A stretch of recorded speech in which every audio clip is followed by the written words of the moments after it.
Hello and welcome again to the Social World podcast. I'm Dave Niven and it's good to have your company. Now today we're going to do two things. I'm going to firstly talk to you for a little while about some media training that I'm now developing and working with others on and offering, and just to tell you a little bit about the background of that. But then I've got a really lovely interview with Beverly Williams MBE, who actually initiated more than 10 years ago now the Social Work of the Year Awards. So that's just to come. But firstly, I just want to tell you a little bit about the training. Now, you might remember how strongly I feel about the way social work and social care is actually portrayed in the media. How lacking in balance I believe it to be, focusing on the negative. Don't worry, this is not fake news like Donald Trump. Mistakes happen and human errors occur. I absolutely understand that.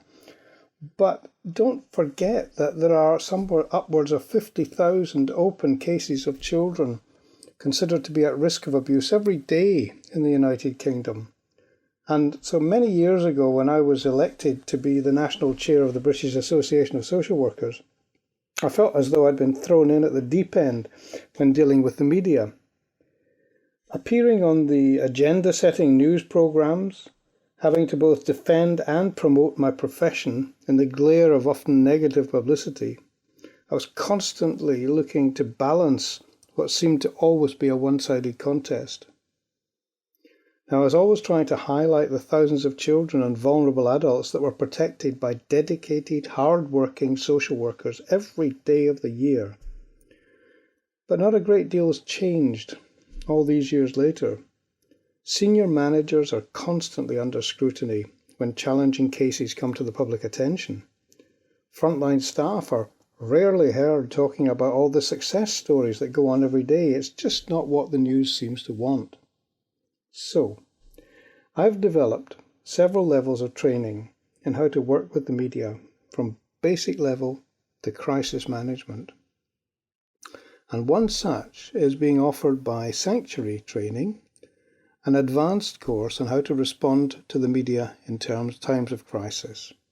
So on the 4th and the 5th of October this year at the Strand Palace Hotel in London, now have a look at the website, sanctuarytraining.com, or call 0333 7000 028, we're going to actually offer a fairly detailed and complex 2-day course for managers, senior managers, in the social care professions.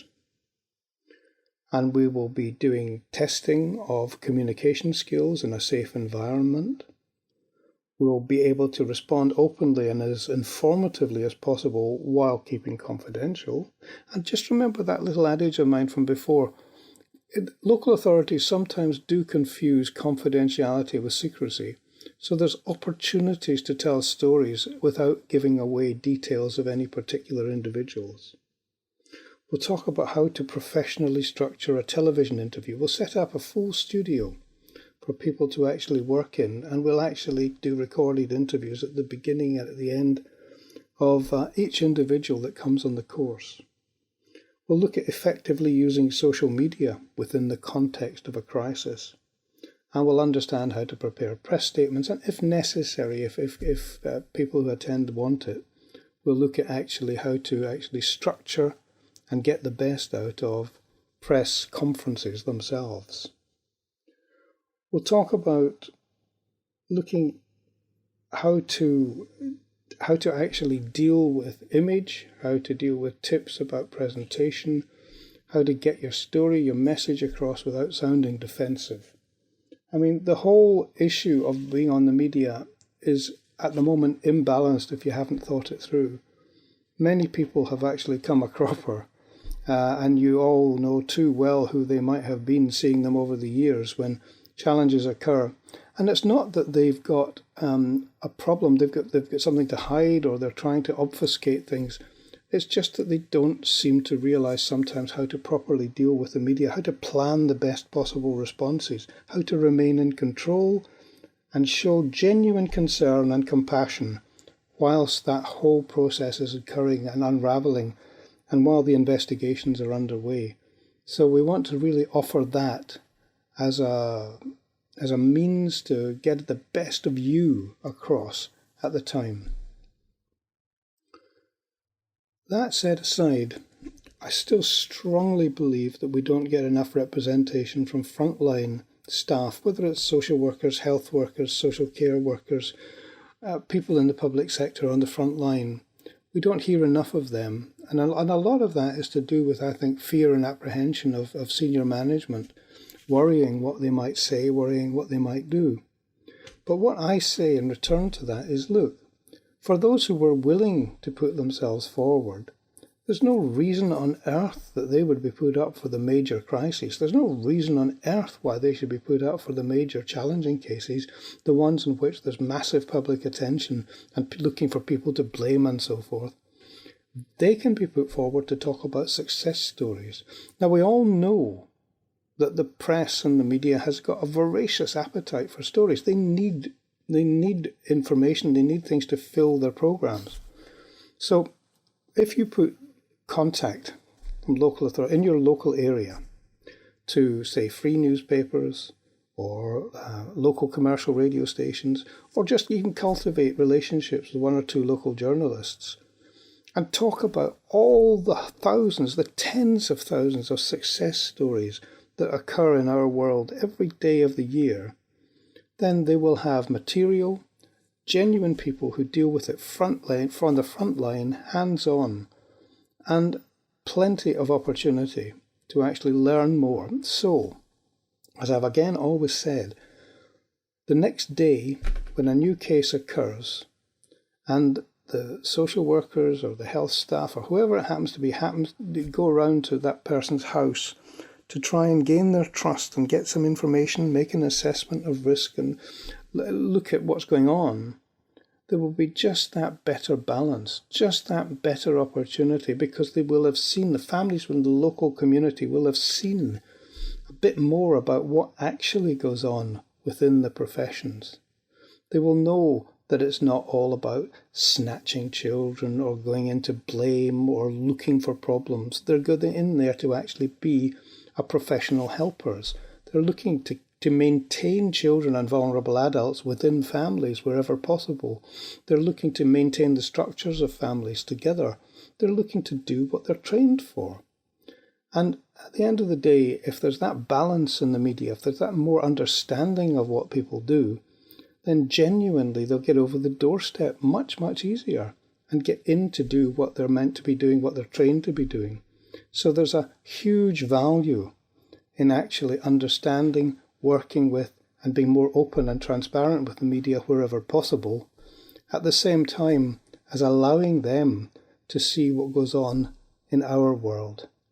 So as far as I'm concerned, the media training that now I'm going to start offering, whether it's foundation level, basic level, whether it's intermediate level, or whether it's advanced level, with all the bells and whistles of TV, radio, broadcast media, social media, written media, call it what you like, depending on the involvement and depending on the levels that are required, I do really honestly think that that's something that's been missing in our world for quite some time. And with just a bit of effort and a bit of work, the training can actually make a real difference.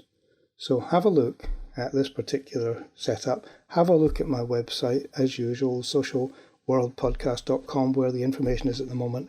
But I'm so committed to this that I'm now starting to build a new website specifically for this called socialcaremedia.com. And very soon that will be online. So look, thanks again.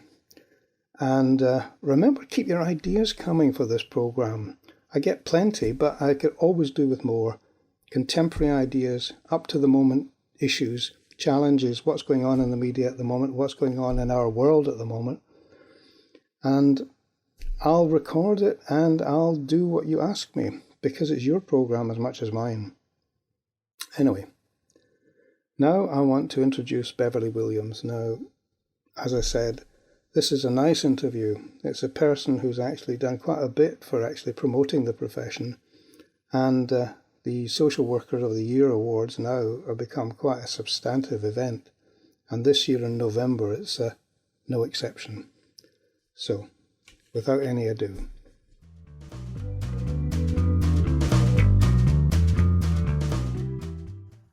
Well, now welcome to Bev Williams. Now, Bev, welcome to the programme.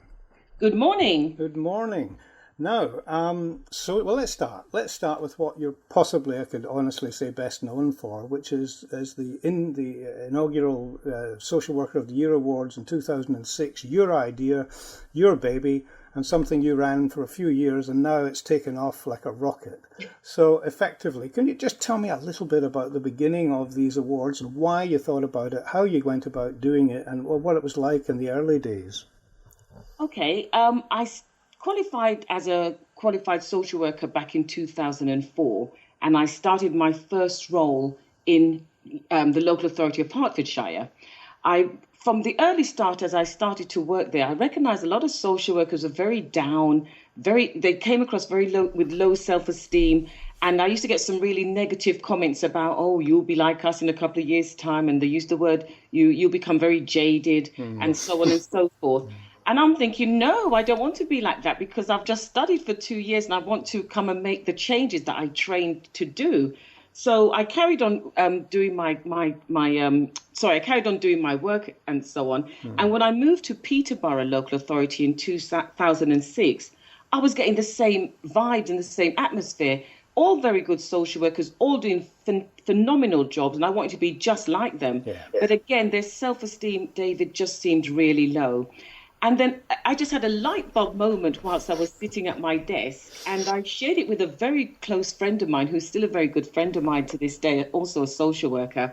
And I said to her, Sarah, what do you think if I'd done something for social workers, just for them, just to make them a bit, bring their self-esteem up, to give them that motivation and to give them that recognition that I feel we really need. And because the media was always giving us negative publicity, and it was always anything that went wrong, it was always down to the social worker or social services. And she said, yeah, it sounds like a good idea, Bev. So during my spare time, which was very limited, I started the Social Worker of the Year Awards. I started it at the the Parkin Hotel in Northampton, was where I had my very first one in October of 2006. I had over 300 people attend. And so it started from there. And then each year it just grew and grew. And I would just try and identify people through, Googling local authorities and sending out adverts. So that's where it started from, David, was in Okay. How did you choose people at the beginning? What kind of process? Because, you started with a complete blank sheet of paper. Absolutely. What I did was I drew up these application forms, at home. I drew up the application forms, and then I would send them out to people and encourage each other to nominate somebody. What I did for judging was I would ask managers or directors of any local authority, I'll go and visit them. I said, look, we're doing this Social Worker Awards, and I'd really appreciate if you'd be part of the judging panel. And they'll take the application forms and they'll pick who they wanted. And we moved around with them. So that's where the judging came from. It was very managers offering to help and, put their spare time in. Well, there's more categories now than there were at the beginning, aren't there? Oh, my gosh.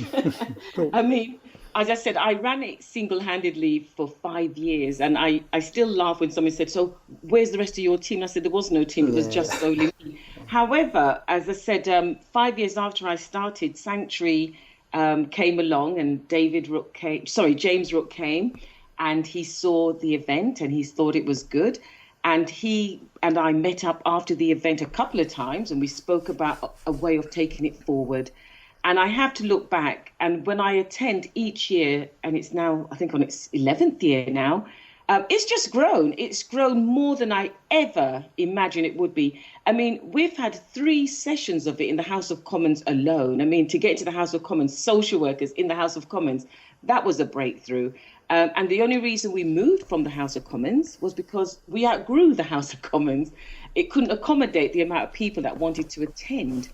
So now it's held at the London Lancaster Hotel every year in November, and this year is no different. So we've moved on. No, 24th of November, London Lancaster Hotel. Quite happy to sort of put a plug in for you there. Thank you. But I believe this year you have about 300 or over 300 nominations alone. So is Even that, just saying the number yeah. makes me makes me grin from ear to ear, because that is the highest nominees we've had since we've been going. Over 300 nominations we've had this year. So there is a panel of judges, a wealth of knowledge. And all I can say is good luck to the judges. They've got a lot of sifting through to go through. But that alone tells me, David, that it's getting out there. People are hearing about it, and more people are taking it. And, and sometimes I find that when I go to different local authorities, people may not know my face, but as soon as I say my name, oh, I know you, and I've read about the Social Worker of the Year awards, and that's what I want to hear. I want people to know this is theirs. This is for them. It's their ownership, and social workers, are now starting to take, that taking control and saying this is our baby now. So It's grown. Now, Bev, you obviously were recognised for promoting social work, for promoting the good things that we all know go on in social work, the success stories, the things that you don't hear too much about in the national media on a regular basis. You only tend to hear the negative stuff. We know that, and we're all trying to work around that. But I think the recognition you got for it, in fact, you got awarded an MBE for your work. Now, when was that? I certainly did. In May of 2015, I was recognised with MBE, and that was taking place at Buckingham Palace. So yes, I got my MBE. But even when I received that MBE, David, again, I said I received it for all the social workers out there, because it kind of give us that recognition that we all needed as well. So I carried that title with great pride as a social worker. Okay, and not as an individual. No, well, fine, I accepted that, but obviously, a lot of what you individually did led to that. But what I was going to ask you about really was that the changes. You see the good side. You see all the people that turn up at the awards ceremony. You hear the good news. We celebrate it this once a year. I've still got the impression, though, that the profession is not as well received in the public eye as it should be, and certainly as it is in other Western industrialised countries. Why do you think that is, Bev? What's your take on it? I think about this quite often. I can't put my finger as to why things are still why there's not sufficient or significant changes within our career. Because for me personally, David, I have to say, as a social worker, I still smile about my job. I'm still passionate about my team. I couldn't see myself doing anything different than what I do now. I know we're losing a lot of social workers in this career, and I think a lot of it could be down to the bureaucracy and all the paperwork and the hours we have to spend. Social work, I always say, is not a 9-to-5 role. It's like 24/7. I see social workers as the fifth emergency service, if that makes sense, because we're always on hand, we're always available. We never really switch off emotionally or mentally, because we've always got some case or some child or some family on the forefront of our mind. Yes, we're still going to get negative publicity, because it just takes a tragedy, and we're all human, but it does take it just takes one tragedy, and it puts everything back down to where we started from. Yeah, I totally agree with you that's how we are, and that's how we see ourselves and so forth. But the actual emergency services don't seem to get as much negative publicity. No. And I think, it's always surprised me just how much, talking to colleagues and this podcast, for example, will be of interest, because now this program goes into 107 countries. And so, a lot of them take this in America, Canada, Australia, New Zealand, South Africa, whatever, but they tend to be much more respected within their own communities than social workers do. And I imagine that you see that as a fight still to be going on. Oh, without a doubt, without a shadow of a doubt. The public, one of the things I went into social work to do was to change the perception of the public towards social workers. And I feel in the cases that I've worked at and the feedback I get from clients I've worked with the service users is I remember one young man who I really did help him get his son back into his care. And I remember when I left him, he said to me, Beverly, of all the social workers I've worked with, you've actually made a difference. And it's really made him get that faith back into social workers. And he feels no way now about working with them. So for me personally, when I hear things like that, I then realize, yes, I've done something good and I've made that change that I set out to do. And I think that's what we all need to do, is changing our way that we speak to our service users and the way we treat them with respect as well. Do you find that the politicians, who obviously change all the time, but that generally politicians get social work, understand social work?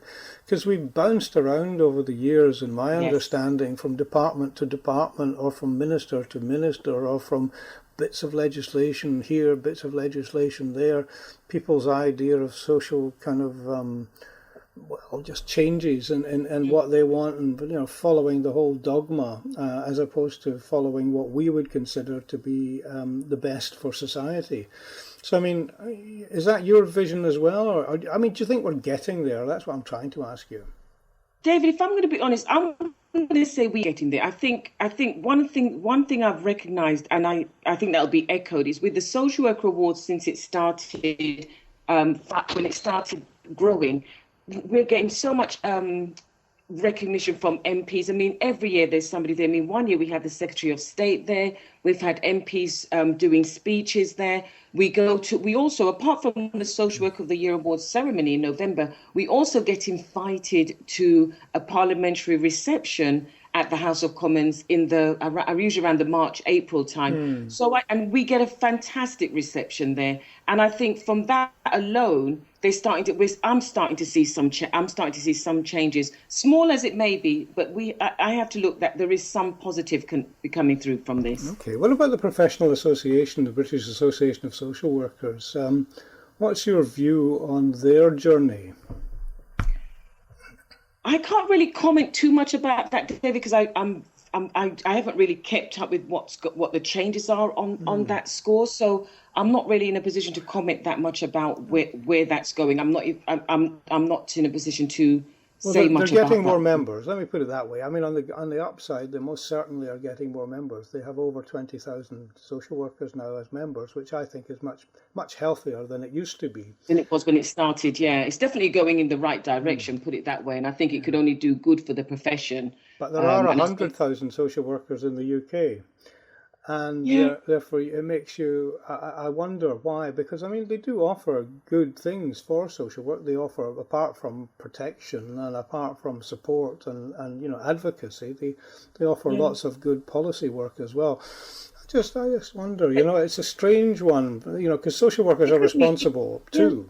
I mean, it couldn't just mean that it needs more publicity. Maybe somebody needs to go around to different local authorities at staff meetings and talk about it a bit more. I mean, people need to be aware that social workers on a day-to-day basis, we're just constantly focusing on the job at hand. So when it comes to like reading the professional magazines and Googling things about what's going on in the media, we just don't always find that time to keep up with all the things that's happening. So maybe it just needs somebody just to go around and just maybe publicize it a bit more and let people know it's there for them and the purpose of it and what changes it's made for the profession. I think one of the things, I don't know if you'd agree, is that relatively speaking, we are a young profession. I mean, although, voluntary work has been around for 100 years, but I mean, the actual profession as such is only really pulled together since about 1970. And effectively that is very young in terms of other kind of comparable professions, within the workforce.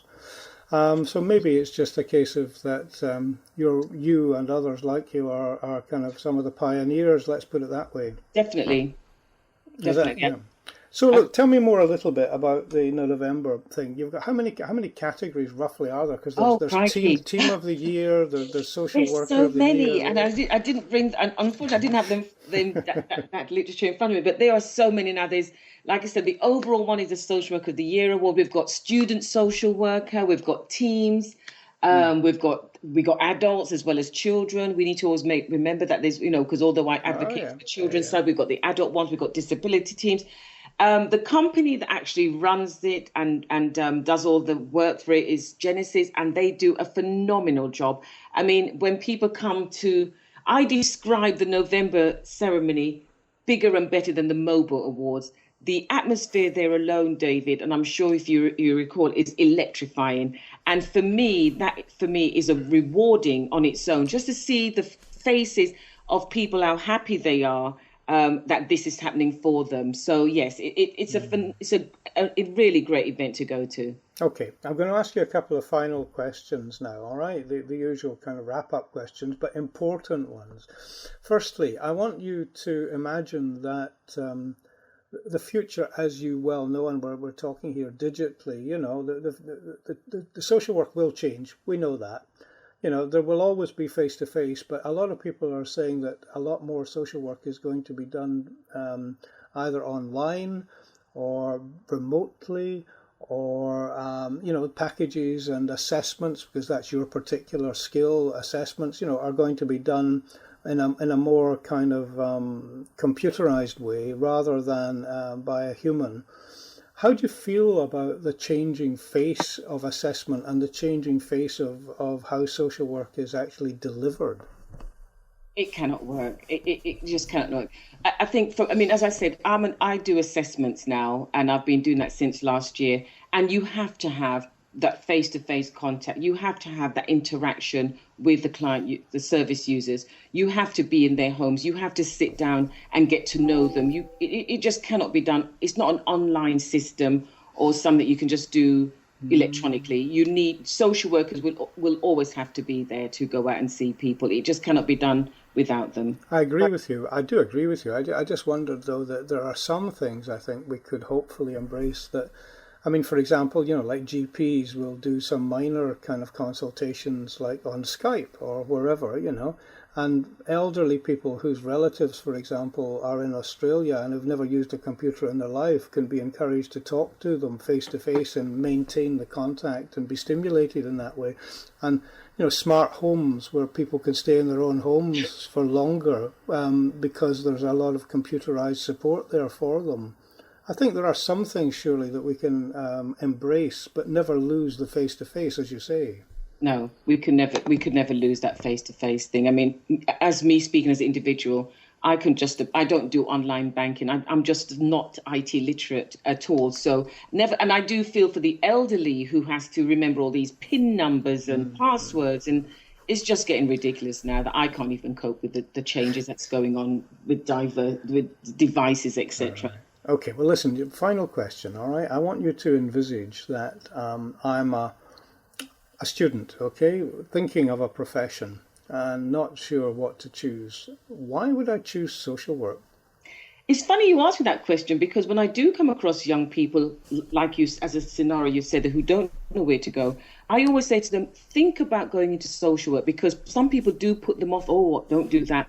I always say to them, think about going to social work. And the reason why I say that, David, for me, I'm not going to minimize it. It's a very demanding career. It's a very demanding role. But for me, it's a satisfying job. I can come home every day and know in my heart of hearts that I've done a good job today, and I can sleep quite comfortably at night. I think for me as a social worker, I'm there to help and work with individuals, families, communities, and we're going into somebody's home. That is a privilege on its own, to go into somebody's home that they've never met and to be felt, welcome. And my role is to help them to improve their lives and that of their children. As social workers, we protect people. We're there to protect the vulnerable, people from harm, abuse. We're there to support people to live independently. What I like about social work as well, you're not working alone. We're working with a multidisciplinary team. We work with the health, the education, the police, the schools. We work with everybody around that child and family to make sure we are doing the right thing for them and making the right decision. So it's a scenario you've used, but it's something real for me. I always encourage young students and young people that I come across to consider going into social work. Okay, Bev. Well, look, thanks ever so much. Good luck on the 24th of November at London Lancaster Hotel. Now, if people are listening and still want to go along to that, would you know if there's space or not still? Yes, they can contact they go on to www.socialworkersawards.com website, and they will find out how they can actually apply for a ticket. I know they're limited, the seats are limited because, and it's a Friday, but even on a Friday, David, we could have up to 350 people there on a Friday. Right. But it's a phenomenal night, and I think everybody needs to get involved in it. All right, Bev Williams, thank you ever so much for talking to me, and best of luck. Cheers. Thank you. Thank you so much, David. Thank you. Okay, Bev, that was fine. I've come off now. Feel all right about it? Yes, I'm great. I've got 9% left. There you are. That worked out really well. There you are. I mean, so good. So, I mean, I can't remember who was talking to me, Jenny or Genesis or whatever, about the awards themselves. I mean, it's obviously a good thing. And then Jenny was talking to me about maybe recording some people there. I don't know that much. Yeah, that would be great. I mean, or even just introducing some people there, and getting to know them a bit. That would be amazing. I'll tell you, one year, David, I'll never forget, was a guy called, I think his name, Brian Mitchell. Now, this was a social worker with tattoos on his arm, proper man. And you know what, David, when I say proper man, I mean, real man's man. But when he heard his name call up to receive a silver, he had tears in his eyes. Yeah. And it made me, I think everybody must have cried. And then at the end, he came and said, "Beverly, thank you so much." I said, "No, Brian, you did it. You deserve it." He said, "No, it's made my daughter and my mom so proud." And he was crying. And I will never forget that guy, Brian Mitchell, never forget him. Just because he was just he cried because he got a silver. Well, they read out the winners, don't you? I mean, does somebody interview them a little bit on stage? Sorry? Does somebody interview them a little bit on stage? No, because I think time consumed. They don't. I don't think, because James Rook, from Sanctuary, I know James. MCing. I don't think they did. I don't know. They just go up, get their reward, get a round of applause, and get their. This might be nice. Some people to hear, a little bit about them. They talk about them before they get it, because what they do, they'll call out, say, for example, 4 nominees for whatever category, and they'll talk about each of them individually. They will show their profile up on the screen, on the television screen, and then they'll break it down to who's got the silver, then who's got the overall winner of that specific category. Ever so, thank you very much, Bev, for your help. Thank you, David. It's really kind of you. Thank you so much, and good luck with everything anyway. All right, all the best. I'll be tuning into the podcast now. Good woman, thank you. Thank you. Take care. Bye.